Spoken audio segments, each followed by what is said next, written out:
अस्सलामुअलैकुम, मैं अफसर मैसूरी। नाजरीन इकराम, जिस तरह रियासत कर्नाटक में ट्रैफिक पुलिस महकमा की जानिब से जुर्माने की फ़ीस को आधा यानी 50% कर दिया, बहुत से लोग बढ़ चढ़ कर आगे बढ़ रहे हैं और अपनी सवारियों पर लगे केस को पूरी तरह साफ़ करवा रहे हैं। ये बहुत अच्छी बात है।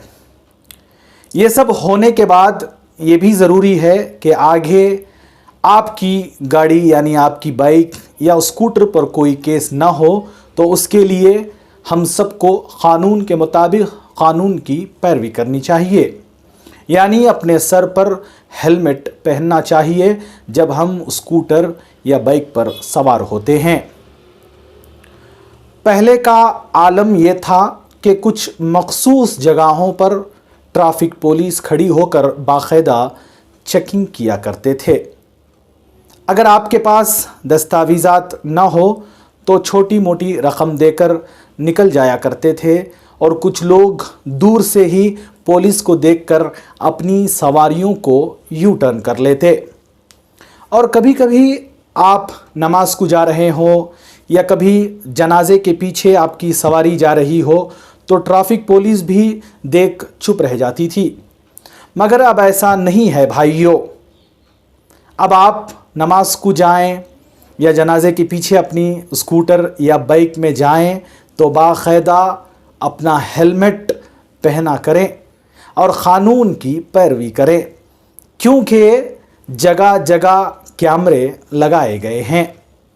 जब कैमरा आपको देखता है तो वो नहीं जानता कि आप कहाँ जा रहे हैं, वो तो बस आपके सर पर हेलमेट है या नहीं और आपकी सवारी की रफ्तार यानी स्पीड देखता है और वो फ़ौरन तस्वीर खींच लेता है और एक वक्त में 500 रुपये का जुर्माना लग सकता है। इसलिए हम कुछ जगहों पर लगे कैमरों के ताल्लुक़ से बताना चाहते हैं। सिर्फ जहां सिग्नल हो वही कैमरे होते हैं नहीं, बल्कि कुछ ऐसी जगहों पर भी कैमरे लगाए हुए हैं जहां ज़्यादा सवारियों का आना जाना होता है और ये कैमरे बाकायदा घूमते हैं यानी रोटेट होते हैं।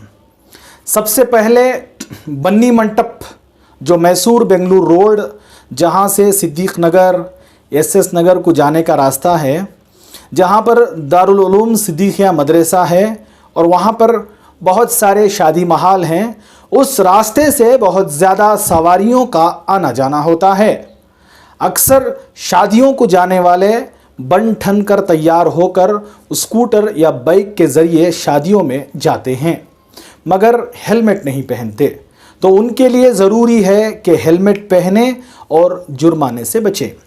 ये हो गया मैसूर बेंगलुरु रोड जहां जेएसएस कॉलेज की टर्निंग है वहाँ पर। दूसरा कैमरा LIC के पास जहां पर सिग्नल नहीं है मगर कैमरा बड़े अच्छे से काम कर रहा है। यहाँ पर कॉलेज है, अक्सर लड़के लड़कियां बड़ी तादाद में स्कूटर या बाइक में आया जाया करती हैं, तो हेलमेट ज़रूर पहने और अपनी गाड़ी पर केस होने से बचे।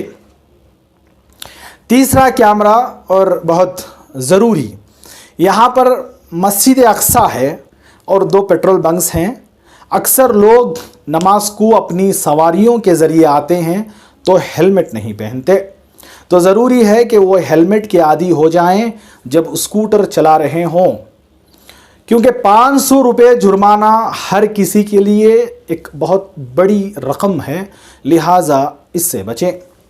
चौथा कैमरा यल्ला मस्जिद के पास जहां सिग्नल है वहाँ पर भी बड़ी तादाद में सवारियों का आना जाना होता है, तो बाकायदा हेलमेट पहने। पांचवा कैमरा जो सब अवाम को ज़्यादा परेशान कर रहा है वो है उदयगिरी। उदयगिरी का सिग्नल है जहाँ पर कभी कभी सिग्नल होता है, कभी कभी नहीं होता है। यहाँ के लोग बहुत ज़्यादा तंग आ गए हैं इस कैमरे से, क्योंकि यहाँ पर रिहाइशगाह और दुकानें होने की वजह से लोग हेलमेट नहीं पहन रहे हैं। तो यहाँ की अवाम ने ज़िम्मेदारों से शिकायत की कि यहाँ पर कैमरा नहीं होना चाहिए, मगर अब तक कोई जवाब नहीं आया। تو ہماری آپ سے گزارش ہے کہ جس میں سب سے زیادہ میری ماں بہنوں میرے بھائیوں، جب بھی گھر سے اسکوٹر یا بائک نکالتے ہو تو باقاعدہ ہیلمٹ پہنا کریں اور 500 روپے کے جرمانے سے بچیں۔ آپ سب جانتے ہیں 500 روپے ایک بڑی رقم ہوتی ہے، کیونکہ خواہ ہم قانون کو توڑ کر اپنی محنت کے پیسے ان کو کیوں دیں۔ تو اسی لیے ہم سب کو قانون کی پیروی کرتے ہوئے ہم اپنی محنت کا پیسہ اپنے گھر والوں پر خرچ کریں، تو سب کے سب ہیلمٹ پہنیں گے انشاءاللہ۔ اور جس کسی کو بھی الگ الگ جگہوں پر لگے کیمروں کے تعلق سے معلوم ہے وہ کمنٹس میں ضرور بتا دیں۔ ایک اور ضروری بات یہ ہے کہ آج اس جانکاری، اس معلومات، اس نیوز کو جو کچھ ہم نے آپ تک پہنچائے ہیں، اس کو پیش کرنے میں ہماری مدد اور ہمارا تعاون کیا ہے Z mark service and apartments اور زیڈ مارک لے آؤٹ کی جانب سے ممکن ہو پایا ہے۔ اس طرح سماجی خدمت اور عوام میں بیداری کو لانا اور عوام کو بیدار کرنے کے لیے زیڈ مارک گروپ کام کرتا آ رہا ہے۔ اللہ رب العزت اس زیڈ مارک گروپ کو دن دگنی رات چگنی ترقی عطا فرمائے، اور اسی طرح ہماری اس نیوز چینل کو آگے زیادہ سے زیادہ شیئر کریں۔ اور آپ لوگوں کی کیا رائے ہے، جس طرح خفیہ کیمرے لگائے گئے ہیں اس کو لے کر آپ ہمیں اپنی رائے کمنٹس باکس میں ضرور پیش کریں۔ تب تک کے لیے السلام علیکم ورحمۃ اللہ وبرکاتہ۔